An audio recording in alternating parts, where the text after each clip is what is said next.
வணக்கம். ஜெயங்கொண்டம் அருகே வாரியங்காவல் கிராமத்தில் ஸ்கூட்டரில் அரசால் தடை செய்யப்பட்ட ஹான்ஸ் குட்கா பொருட்களை கடத்தி சென்ற 2 பேரை ஜெயங்கொண்டம் போலீசார் கைது செய்தனர். இனி விரிவான செய்திகள். அரியலூர் மாவட்டம் ஜெயங்கொண்டம் போலீஸ் இன்ஸ்பெக்டர் ராமராஜன் தலைமையிலான போலீசார் வாரியங்காவல் பகுதியில் பதுக்கி வைத்து மதுபாட்டில்கள் விற்பனை செய்யப்படுகிறதா என்பது குறித்து தீவிர ரோந்து பணியில் ஈடுபட்டிருந்தனர். அப்பொழுது தேவனூர் பிரிவு சாலையில் நம்பர் இல்லாத எலக்ட்ரிக் ஸ்கூட்டரில் முன்புறம் சாக்குப்பையுடன் ஸ்கூட்டரில் வந்தவர்கள் போலீசாரை கண்டதும் வேகமாக ஸ்கூட்டரை திருப்பிக் கொண்டு தப்பிக்க முயற்சி செய்து ஓட்டம் பிடித்தனர். போலீசார் அவர்களை துரத்தி சென்று செந்துறை சாலையில் மடக்கி பிடித்து சோதனை செய்தனர்.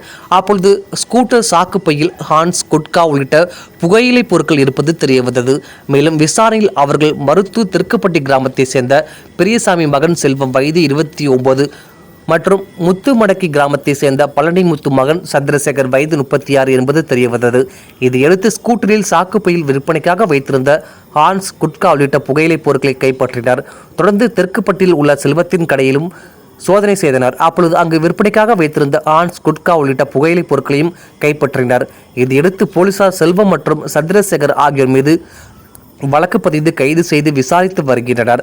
மேலும் ரூபாய் 1,75,000 மதிப்புள்ள 50 கிலோ ஹான்ஸ் குட்கா உள்ளிட்ட புகையிலை பொருட்களை போலீசார் பறிமுதல் செய்தனர். டிஎன் செய்திகளுக்காக அரியலூர் மாவட்ட செய்தியாளர் SP ரவி.